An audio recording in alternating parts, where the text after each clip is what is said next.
알듯 말듯 알쏭달쏭한 시장입니다. 여러분 어디서 기회 또 노리고 계시는지 궁금하네요. 이분과 함께 하시죠. 아테나 자산관리자문 이민우 대표 모셨습니다. 대표님 어서 오십시오. 안녕하십니까? 네, 반갑습니다. 일단 오늘은 확실히 그 미일 관세 타결에 대한 바람이 굉장히 크게 불었습니다. 그러다 보니까 우리도 그럼 잘 되지 않을까 싶은 기대감 크게 적용시켜가는 쪽 궁금해서요. 내일장에도 오를까 챙겨왔습니다. 바로 자동차주예요. 현대기아가 이렇게까지 7% 올라가는 것은 이 기대가 또 큰 것 같네요. 네, 그렇죠. 이 관세 타결이 되기 전에는 이제 뭐 상반기처럼 하반기도 굉장히 어두울 것 같다. 뭐 이런 기대를 많이 했었죠. 그런 우려가 좀 있었는데 이제 실적 발표를 앞두고 이제 그 미일 그 자동차 관련 관세 타결이 있는 바람에 아무래도 이 영향을 굉장히 크게 받는 것 같습니다.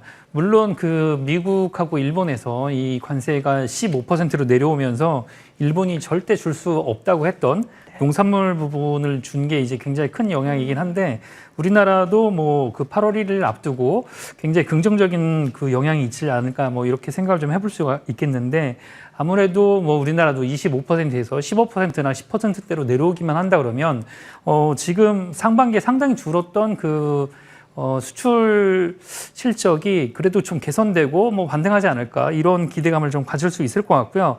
그렇다 보면 그 지금 뭐 보조금 뭐 9월 달에 이제 마감되는 그 전기차 관련된 이슈 그것과 함께 실적 그 감소가 다시 반등하면서 상승하지 않을까 이런 그 기대감을 상당히 크게 가질 수 있을 거라고 저는 생각합니다.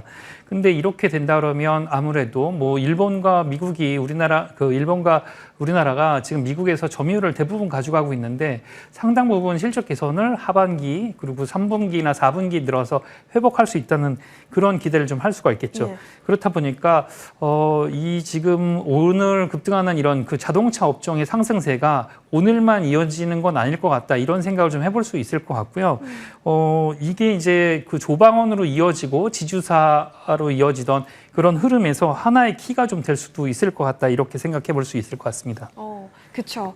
그렇기 때문에 시장에서도 반응이 지금 나오고 있는 게 아닐까 싶습니다. 부품 단가지 오늘 좀 일제히 바닥권에서 튀어오름이 느껴졌는데 자 그러면 종목군으로 본다면 어디에 그래도 우리가 기회를 좀 잡아볼 수 있을까 싶은데요. 추세 가능한 종목 있을까요? 일단 뭐 자동차 업종을 하면 그 완성차부터 이제 뭐 부품 하면 이제 그 타이어까지 다 올라오잖아요. 맞아요. 예, 근데 기본적으로는 일단 저는 그 완성차 업체를 먼저 들고 싶습니다. 완성차 업체를 먼저 들고 싶은 거는 뭐 낙수 효과처럼 얘기를 할 수도 있는 거고 그리고 또 실과 바늘에 있어서도 이제 뭐 바늘이 먼저 가야 실이 따라가는 것처럼 완성차의 어떤 이제 뭐 공장 이전이나 뭐 협력사에 대한 그 물량 이전 같은 게 있어야 실적이 따라오는 거기 때문에 실제로는 이 부품주보다는 완성차 업체를 먼저 보는 게 좀 나을 것 같다 이렇게 판단이 되고 지금 그런 상황이 되는 거는 시장 상황이 좀 불확실하기 때문에 지금 예전 같은 상황이 아니기 때문에 그렇다고 좀 볼 수가 있겠습니다. 그래서 저는 현대차를 좀 보시는 게 좀 좋을 것 같고 일단 뭐 해외에서의 문제는 이제 그 관세 문제가 있다 그러면 국내에서의 패러다임은 좀 바뀌었습니다. 이제 뭐 올해 상반기 같은 경우는 50%가 친환경차가 나가는 그런 상황이고 그리고 또 전 세계적으로 봤을 때 친환경차의 그 미국을 제외한 부분에서의 친환경차의 그 어떤 확장 속도가 굉장히 빠르기 때문에 완성차가 더 우선이 될 것 같고 그 부품단에서는 그 두 번째, 세 번째로 가기 때문에 좀 더 시간이 걸리지 않을까 이렇게 생각해 좀 볼 수 있겠습니다. 알겠습니다. 그렇기 때문에 완성차 위주로 보는 것이 맞고 완성차가 가주면 부품은 당연히 따라갈 테니 흐름으로 현대차 저희는 계속 주시를 해보겠습니다. 자, 지금 시장이 어떻게 보면 좀 어려운 시장이다라고 공감을 좀 해주시긴 했는데 그래서 덜컥 사는 것도 조금 고민스럽고 사자니 뭘 살까도 고민스럽고 하거든요. 네. 지금은 어떤 관점이 좋으세요? 네, 일단 수급이 너무 퐁당퐁당해서 뭐라고 말씀드리기가 상당히 어려운데 어제 같은 경우도 뭐 미국 시장을 봐서도 이게 빠질 것 같은데 그런 생각이 좀 들다가도 결국에는 이제 올라오는 그죠? 그런 뚝심을 보였습니다. 결과적으로 봤을 때는 이제 이번 주, 다음 주가 가장 큰 그 실적 시즌을 앞두고 있기 때문에 그 투자 심리는 상당히 관망을 하는 그런 상황이라고 볼 수가 있겠습니다. 관망을 하는 그 상황과 함께 여기에 이제 민주식이 극도로 이제 뭐 올라오는 그런 걸 봐서는 투기의 어떤 투기 성향도 굉장히 올라오는 걸 보이고 있습니다. 그래서 기본적으로는 그 개별 주식의 그 호재, 그러니까 실적이 나오는 거에 따라서 같이 반응하는 그런 걸 따라가는 게 좋을 것 같고요. 지금까지 어떤 업황의 사이클이나 어떤 그 테마, 시장 테마를 가지고 올라서기만 하면 그 계속 올라가든 뭐 주간 단위로 아니면 뭐 월 단위로 계속 그 흐름을 따라가는 그런 시장은 어려울 것 같고, 그리고 또 본격적으로 휴가 시즌을 앞두고 있기 때문에 그렇게 약간 그 느슨한 타이밍 매매를 하게 되면 낭패를 볼 수 있는 그런 시점에 접어들었다, 이렇게 볼 수도 있겠습니다. 알겠습니다. 자, 여러분, 그렇기 때문에 이러한 퐁당퐁당 쪽에서 뚝심 있게 우리가 잘 전략을 세워야 할 곳은 어디일까요? 오늘 마감 마무리 잘 하면서 지켜보겠습니다. 플러스권 마무리 성공하네요. 고생 많이 하셨습니다.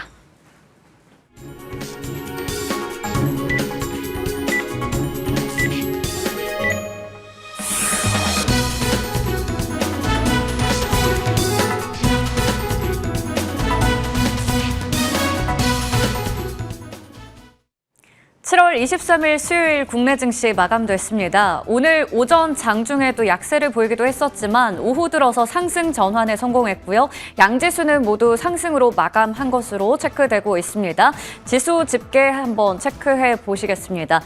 오늘 코스피 쪽에서는 외국인과 기관의 순매수도 좀 힘을 보태주면서 일단 지수는 0.4% 정도 올라간 3,180선 위에서 마무리 지었습니다. 코스닥이 좀 힘을 붙이는 모습이었지만 그래도 강보합에서 끝났네요. 813선으로 마무리 지었고요. 환율 8원 정도 내려가면서 1,380원대 밑으로 일단은 내려갔습니다. 최근에 그래도 1,390원대 위까지 올라오면서 살짝 걱정됐었는데 다시 조금은 안정세를 찾아가고 있는 걸까요? 꾸준히 지켜봐야 될 것 같습니다. 수급 한번 체크해 보시죠. 먼저 거래소 쪽에서는 외국인들이 1,500억 원 이상 사들였고요. 기관, 금융투자 중심으로 해서 4천억 원 넘는 물량을 샀습니다. 개인들 홀로 6천억 원 넘게 팔았습니다. 코스닥 시장으로 넘어가 보겠습니다. 이쪽에서는 메이저 주체가 갈렸습니다. 앞서 코스피 쪽에서는 모두 다 샀지만 코스닥에서는 모두 팔자세를 나타냈고요. 개인만이 사들였습니다. 그런 가운데 선물 쪽에서는 외국인들의 매수세도 확인해 볼 수가 있었습니다. 자, 이번에 지수와 수급 체크해 봤으니까 시가총액 상위주 움직임은 머니맵으로 훑어보겠습니다.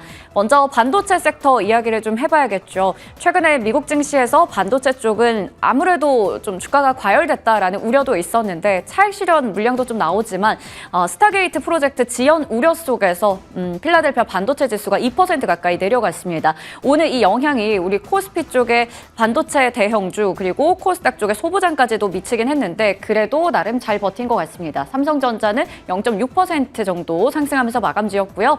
SK하이닉스 내일 드디어 실적이 나옵니다. 실적 발표가 나오고 나서 그 분위기가 어떻게 시장에 반영이 될지 잘 지켜봐야 될 것 같고요.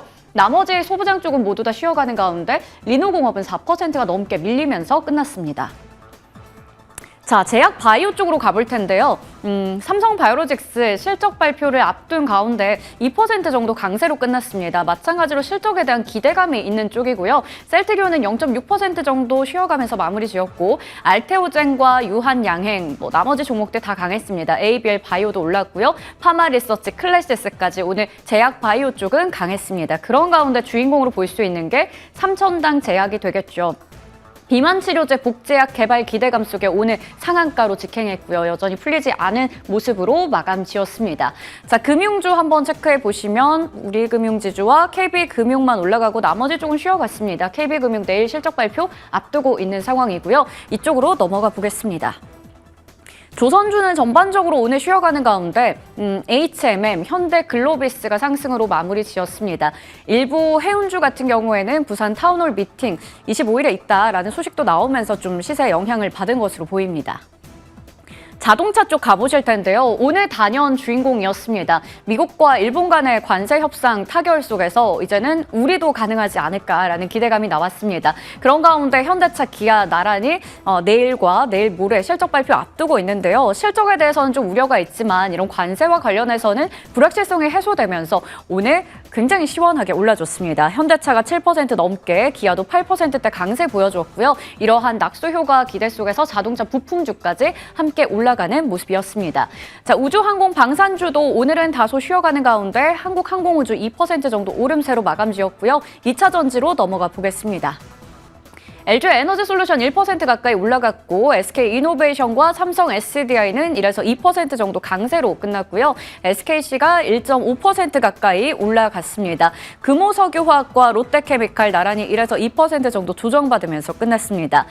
다음으로 철강 쪽도 체크해 보셔야겠죠. 자동차와 철강 모두 다 미일 간의 관세 협상 타결 소식에 올라갔습니다. 포스코홀딩스도 3% 넘게 올라갔고요. 현대제철도 2%대 강세를 보여줬습니다. 앞으로 업황 회복에 대한 기대감도 나오고 있습니다. 중국 쪽에서 감산 본격화되고 있다라는 이슈가 전해지고 있는 상황입니다. 그런 가운데 두산 에너빌리티가 오늘 1.3% 가까이 올라갔고요. 게임 엔터 쪽은 대부분 좀 쉬어가는 가운데 어제 강했었던 YG플러스도 오늘은 차익 매물이 거세게 나오기도 했습니다. 이 정도로 시가총액 상위주 움직임 체크해봤고요. 이번에 거래량과 거래대금 상위 종목으로 넘어가 보겠습니다.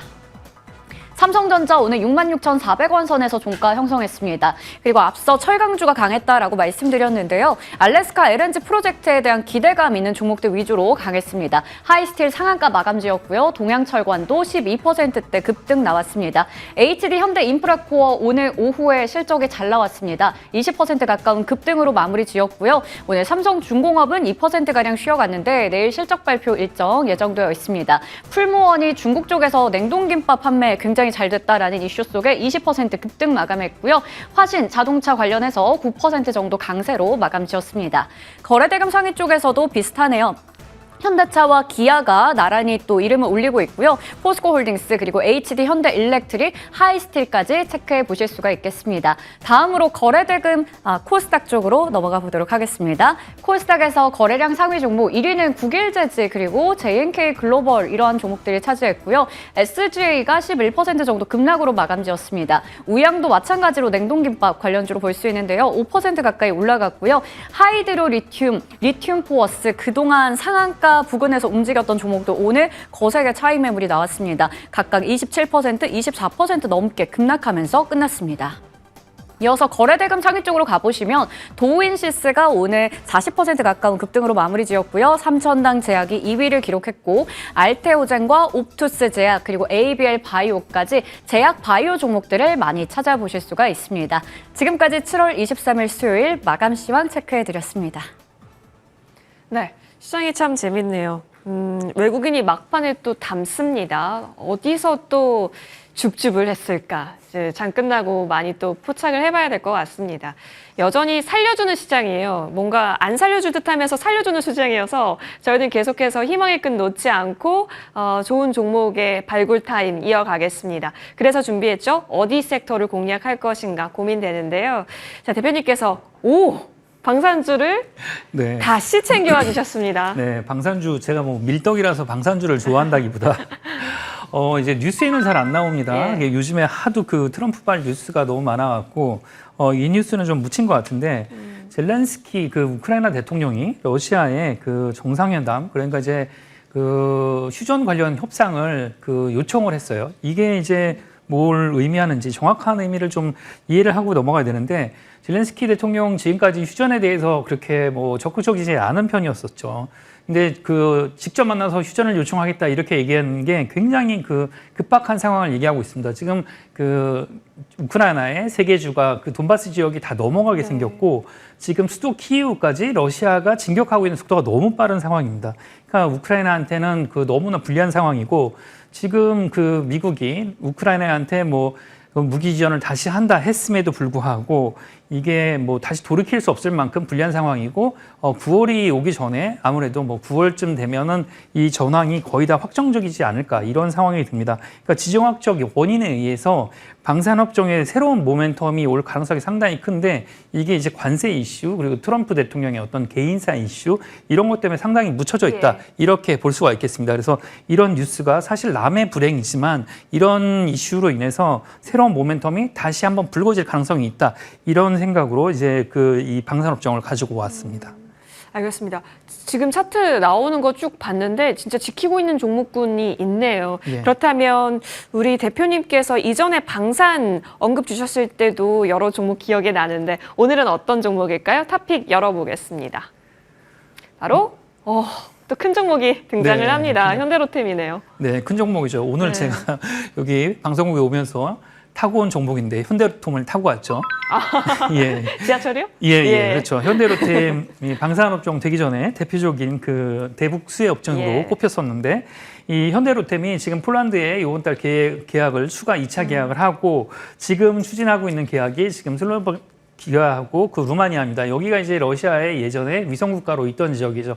근데 여기가 만약에 우크라이나가 그 확실한 패전, 그러니까 종전이 너무 가까운다 그러면 지금 협의되고 있는 상황이 굉장히 빨라질 겁니다. 근데 현대로템은 지금 폴란드에 수출하고 있는 K2 전차가 그 1차 물량 끝나고 2차 물량까지 계약이 끝났고 지금 슬로바키아는 폴란드 통해서 공급 예정이고 루마니아는 지금 협의가 예정입니다. 근데 여기 이 지역에 체코와 헝가리도 이 그 현대로템의 K2에 대해서 굉장히 관심을 많이 갖고 있는 상태예요. 그러니까 이 전황이 어떻게 보면 확정적으로 이제 거의 결정적으로 러시아한테 유리하게 된다 그러면 새로운 모멘텀을 가지고 이슈가 나올 수밖에 없는 상황이다. 이렇게 볼 수가 있겠습니다. 알겠습니다.